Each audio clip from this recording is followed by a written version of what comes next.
まず最初にどのようにして東京残酷警察に出演することになったのか、その経緯を教えてく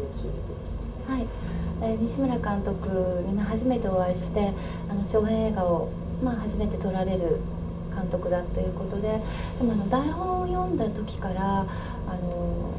西村さん自体がアーティストというかものを作るその特殊造形を作っている方だっていうことは伺っていましたので、その脚本の中に書いてあるその絵的な描写というか映像のイメージみたいなのがすごく伝わってきたんですね。でとても残酷だったりとか、やっていることは刀で人を切ったりだとか、すごいそういう血が噴き出したりっていう描写はあるんですけれども、ルカっていう役、私の演じたルカっていう人間に関してはそういうことが起こりながらもすごく凛とした揺るがない女性っていうイメージがあったんですね。で、それは冷淡にも思えるんですけど、なんていうか揺るがないものというか、すごく透明な存在感がある女性だと思って、でそういうものを描きたいのではないかと、ルカがそういう役割の役としているんではないかと私は感じたんですね。でそれを監督に一番最初にお会いした時に、伝えましたら、伝えて、それで私がやるっていうことが決まったということは、きっと私の役割はそれだろうと自分で信じていました。で現場に入る前に監督から絵コンテをいただいたんです。で絵コンテっていうのは、もう全編冒頭から最後までの全てのカットの絵コンテをいただいたんですけども、そういうことも初めてですし、普通は脚本だけだったりするんですが、その絵コンテを見た時にもうすごく監督の描きたいもの、表現したいものっていうのがもうすごくダイレクトに伝わってきたんですね。なのでそれを見て、やっぱり私の思ったルカでいいんだなっていうことと、監督が描こうとしているものがもし私のその一緒に一致しているものであれば、きっと思ったようなルカになるんではないかっていうふうに感じました。で現場に入ると、さっき監督もおっしゃってたように、あまりその内容について細かく指示をされる方ではないですし、その話し込んで撮影をするっていう形ではなかったんですね。やっぱりリハーサルもなくて本番ぶっつけで本番でっていうことも多かったんですけど、そこでのその感覚のズレっていうのは一度も感じたことがなかったので、多分その美しいと思うものだったり、そのシュール、いろんな感覚がすごくリンクするところがあったんではないかなと私は感じてます。脚本を読んだ時に、映画の内容というのが非常に血の量が多かったりですとか、残酷な場面があったりですとか、という内容なんですけれども、そのことに対しての不安というのは何かありましたでしょうか？そうですね、本当にそういう血がたくさん噴き出したりもかぶったりとか、本当に、すごくハードな撮影自体はハードだっていうことも伺っていましたし、ものすごく撮影に入る前にハードだから大丈夫かっ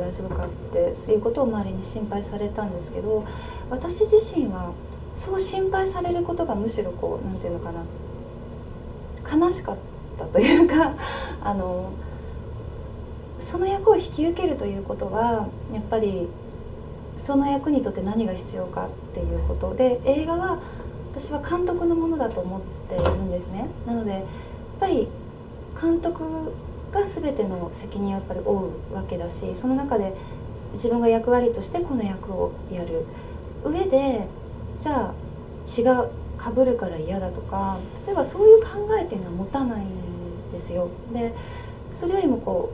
の映画の中で自分が何ができるのか、このシーンの中で血がもっとかぶった方が美しいんじゃないか、リアルなんじゃないかと感じたら、私はそちらを選びたいし、でそれが、映画を良くするものであったり、その映画いいものになるものであれば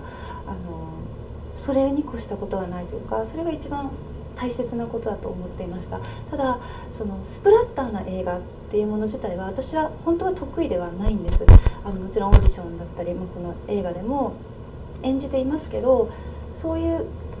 ただ血が噴き出るのが好きだとかっていうことはなくってその役柄としてその映画の中で必要であるシーンだと感じているからいいと思っているというか、そういう感覚なんだと思うんです。だからとってもで西村さんの描くその血の噴き出してる感じだとか、そのアクションのシーンもそうですけど、すごく私は大好きだし、とても綺麗だと思うんですね。もちろん人を切っているし痛いことをしているし、残酷なんですけど、私がそこに立って例えばじゃあそのさっき監督が言ってたチェーンソーを持ってこう立って出てくるところは、多分えぐい顔って言ったらあれですけど、なんていうのかな、うわーって崩した顔で切ってやるっていう顔じゃない顔で、それを淡々と美しく切るというか、そのシュールさとか美しさみたいなものっていうのがすごく私はとても好きだし、でその中で、たくさん血が噴き出たり返り血を浴びているっていうことが、すごくこうなんていうのかな、ありだっていうことなんていうんですかね、私は、違和感なく受け入れられました。役柄としてだと思います。今回非常な貴重な経験をされたっていうことなんですけど、また別な機会に同じようなアクションですとか、特殊造形とか、特殊なメイキャップをつけるような、役柄をやってみたいと思いますか？もし続編があればっていうさっきの続編はそうですね、続編だったりとか、このアクションで特殊造形のものっていうのはすごくやりたいです。特にこの東京ガーポリス丸川っていう役にはすごく思い入れがあるので、この続き彼女がどうなっていくんだろうっていうところは、私自身も演じてた私自身もものすごく興味があるんですね。でもし西村さんが続編を書いて作ったら、それはすごくやりたいなと思いますし、やっぱり私刀がとても好きというか、刀を使ったアクションが今回ほとんど初めてに近かったんですけど、ものすごく気持ちとはまったんですね。自分の心と、すごくマッチしたというか、日本刀だけがなんていうのかな、叩き切るっていうのではなくて、本当に切るっていう、その引いて人を切るっていう唯一のなんていうのかな、ナイフなんだそうです。世界の中で一つで、やっぱりその切る時の美しさとか、その武士道みたいなのは女性ですけど、そういうものとつながった動きが、刀のしまい方一つ、出し方一つっていうので、すごく深いものがあるっていうことを、先生からにも教えていただいて知りまして、ものすごいその刀を使ったアクションっていうものがこれからももっとやりたいなって思いました。でもちろんそのルカとしての役もそうですけど、そういう日本刀を使ったアクションや、あともう少し高度なものも次はどんどんチャレンジして、もしそういう役が、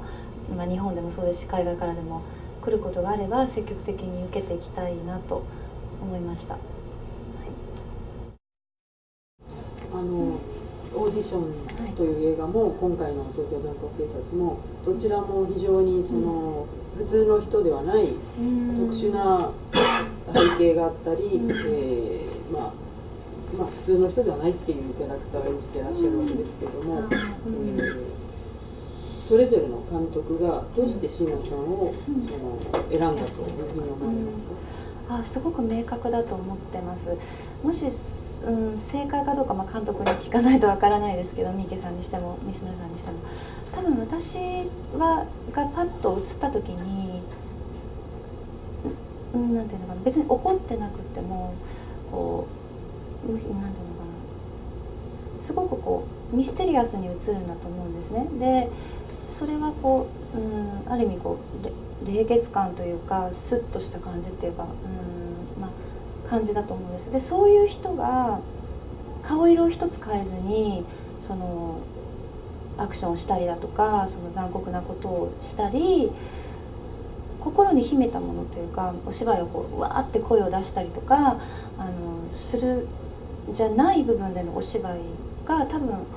じゃあ稚語種のに私が立った時にどう見えるかっていうのは自分でとてもよく分かってるんですね。それは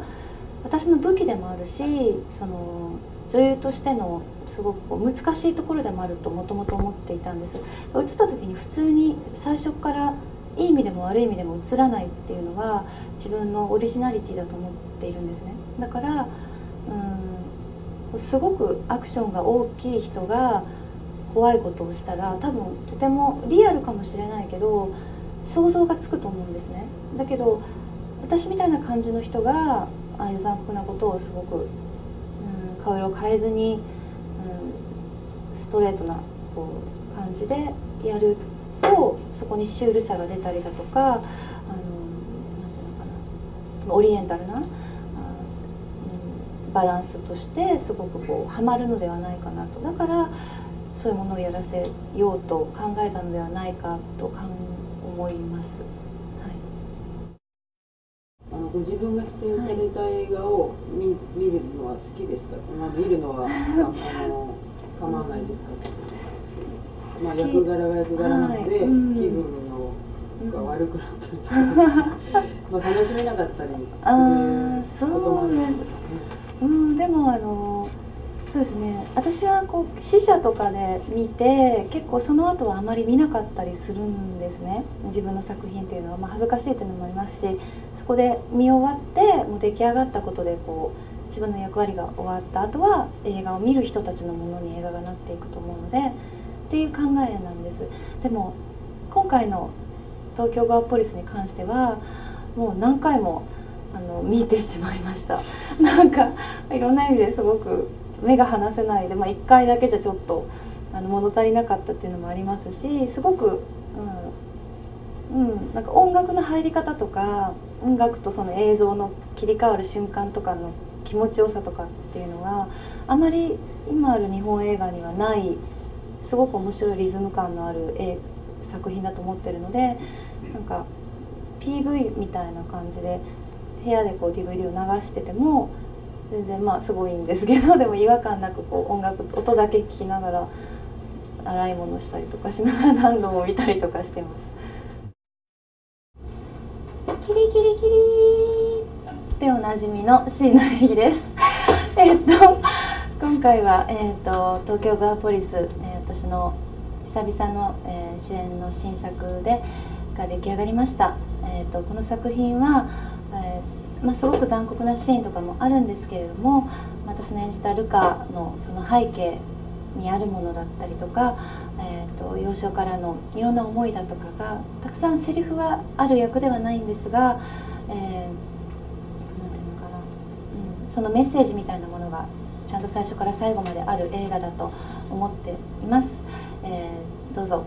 楽しんで見てください。それでは。